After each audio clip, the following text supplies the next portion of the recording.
Bom, pessoal, esse conteúdo ele será direcionado especialmente para meus colegas estudantes de nutrição e nutricionistas, e a ideia veio a partir de um story que eu realizei no Instagram, falando aqui no meu consultório da pastinha, né, que atendendo o paciente eu acabo imprimindo o plano e apresentando e discutindo com ele no momento da consulta o plano alimentar que foi elaborado durante a consulta. Daí começam aquelas perguntas, mas Rodolfo, como que você consegue elaborar o plano na hora da consulta? Daí começam aqueles questionamentos.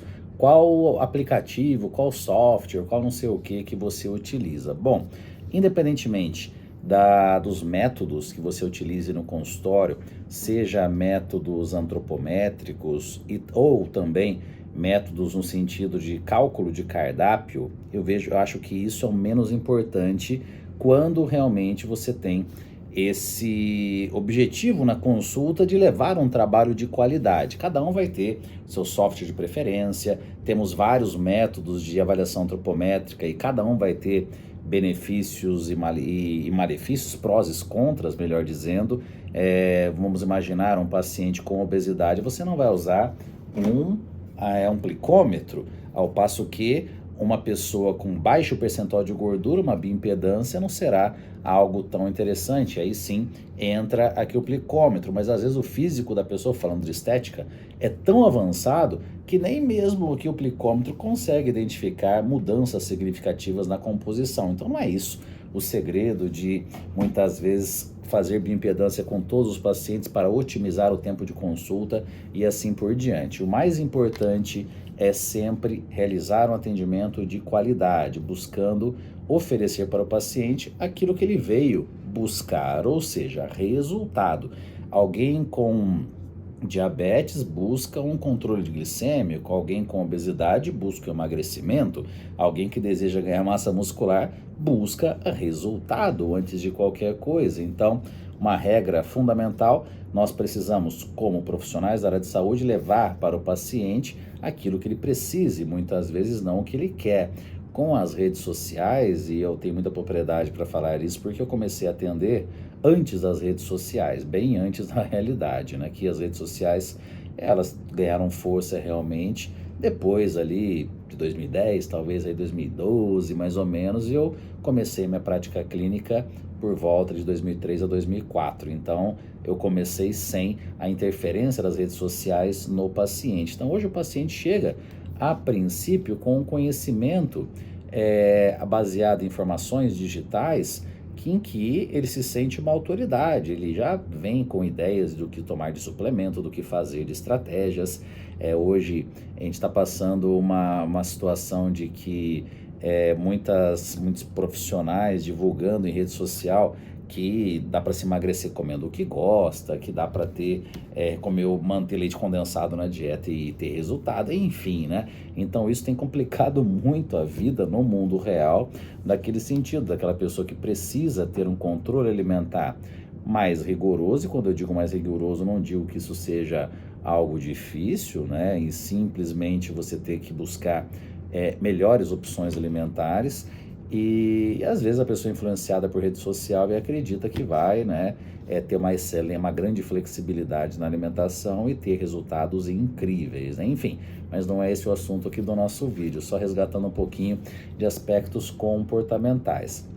Então, eu vejo que o grande segredo de uma consulta otimizada, porque de nada adianta você atender 2 pacientes por dia e ficar levando o trabalho para casa, ter que elaborar um plano alimentar como se fosse um projeto arquitetônico e ficar horas em cima daquele plano. Então, uma consulta com assertividade com relação às condutas, mas com uma certa rapidez para que você consiga ter uma agenda repleta de pacientes, mas resolver cada consulta na hora da consulta e não ficar levando o trabalho para casa. Já basta, claro, o tempo necessário do pós-consulta, dúvidas recorrentes dos pacientes, eventuais ajustes no planejamento alimentar.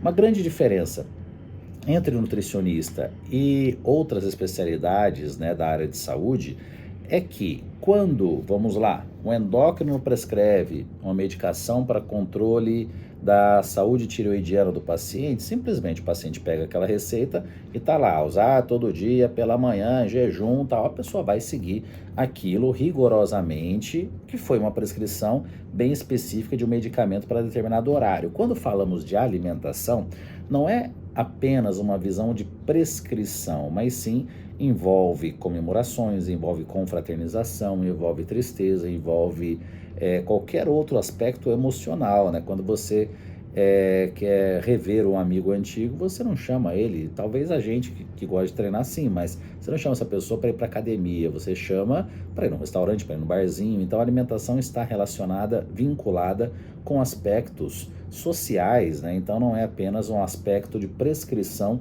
de algo que vai ser realizado, é como se fosse tomar um remédio.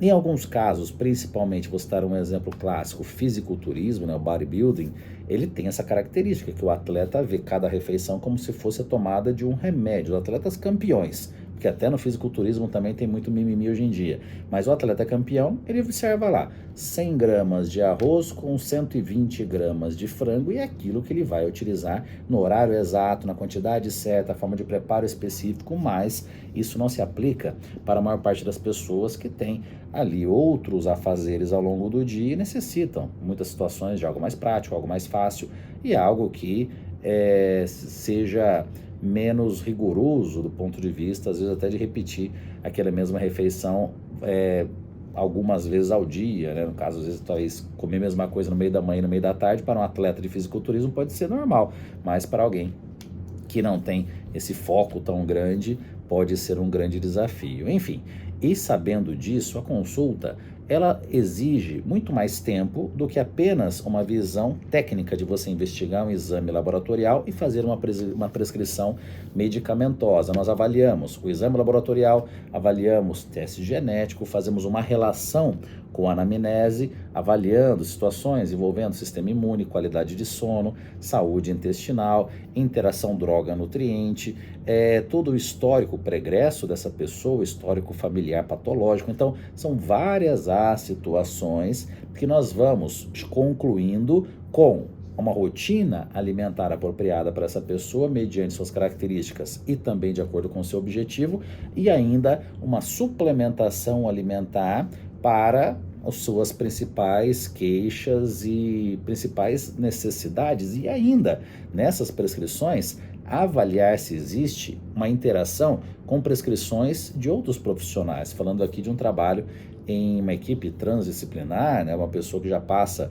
no seu endócrino, na sua dermatologista, então com isso já tem algumas prescrições que necessitam de uma análise prévia do nutricionista para que não aconteça uma duplicação aqui nas prescrições, ou seja, é muita coisa para aqui uma consulta. Então, não é de se assustar ao ver muitos profissionais que não conseguem realmente ali durante uma consulta levar essa informação para o paciente no sentido da prescrição / orientação, porque de nada adianta a pessoa receber uma prescrição, mas não ter tido uma adequada orientação sobre o real mecanismo de ação de cada suplemento, para citar aqui uma situação.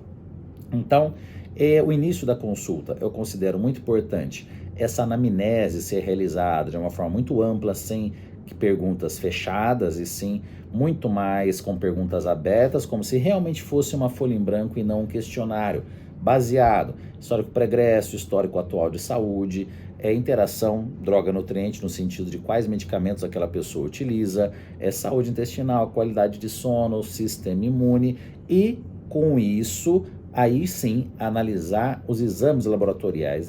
Analisar exames laboratoriais antes do paciente estar no consultório, estar na frente do profissional, pode gerar até um certo conflito, porque aqueles números de nada adiantarão se você não tem a anamnese. A anamnese sendo feita, aí sim, encaixar os dados bioquímicos, você terá uma resposta muito mais assertiva e não vai perder tempo de ter que analisar esse exame antes da consulta e depois você vai ter que olhar de novo. Eu já tentei várias vezes avaliar os exames antes da consulta, mas o mais interessante é a primeira anamnese, depois os exames, a não ser que seja um paciente que você já conhece, que você já tenha dados no seu prontuário.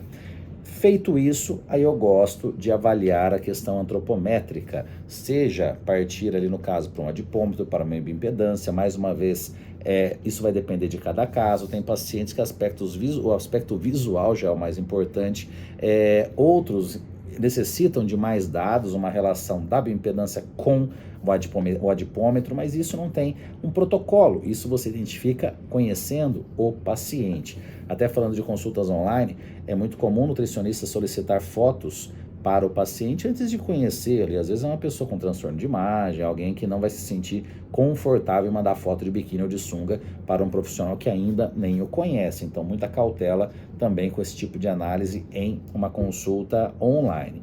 Feito esse lado da antropometria, aí eu gosto de investigar a rotina dessa pessoa. Como é que é a rotina de exercício, como é que é a rotina de atividades gerais. Claro que se for um atleta, um esportista de alta performance, você vai se atentar um pouco mais com relação a essa distribuição de exercícios ao longo da semana, ao longo do dia, para aí sim você, em conjunto com essa rotina de atividades e rotina de exercício, ir fazendo o questionamento sobre o recordatório habitual alimentar dessa pessoa. E a partir desse recordatório, eu já vou elaborando o plano alimentar. Eu não salvo essas informações do paciente no sentido de qual era a alimentação dele antes de me procurar. A partir dessa alimentação antes de me procurar, eu vou elaborando o plano alimentar novo para esse paciente. Na sequência, aí sim, eu vou avaliar a necessidade ou não de suplementação. Será que é necessária uma suplementação para a qualidade de sono ou para a saúde intestinal? Ou então é uma suplementação otimizar o treino? Qual que é o horário do treino? Será que eu uso algum estimulante? Será que eu não uso? Necessitamos de alguma suplementação vitamínica e mineral baseado em exames e também na alimentação habitual desse paciente? Eu identifiquei que ele precisa de mais magnésio. Será que eu consigo, por meio da alimentação, com sementes de abóbora, estimulando o consumo de leguminosas? Ou então eu vou já partir para uma prescrição de suplemento. Então, aí vem inúmeras perguntas que vai ser mais no final da consulta, esse fechamento das prescrições, do que no começo da consulta, sempre depois do recordatório e na sequência de ter elaborado o planejamento alimentar.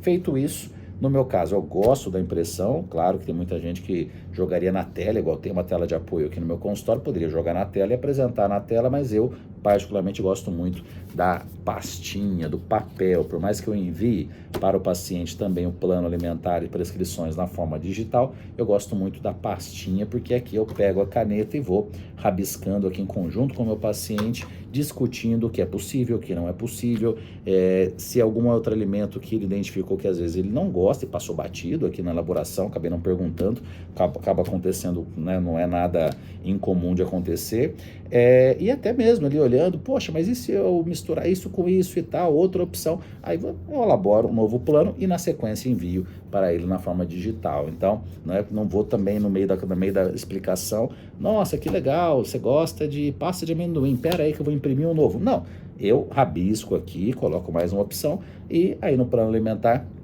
eu envio uma forma digital para o paciente com a devida orientação, no caso, como eu comentei, da planejamento alimentar e eventuais prescrições, né? Então, rapidamente aqui um breve resumo, mas aí nós teríamos também um outro desafio, que é essa habilidade em calcular um plano alimentar de uma forma mais rápida e prática, e também essa habilidade na elaboração de formulação magistral, na elaboração de acordo com a interpretação de exames laboratoriais, elaborando aqui uma prescrição de uma formulação magistral e outras possibilidades, ou então quando é necessário um produto já pronto, quando não é necessário, usamos a formulação magistral. Então são situações que, claro, né, num vídeo nós não conseguimos mostrar exatamente como fazemos. Para isso existe, né, a pós-graduação em Nutrição Esportiva, Estética e Performance da RP, em que justamente eu trabalho muito isso, é como que o meu aluno, nutricionista, vai conseguir ter essa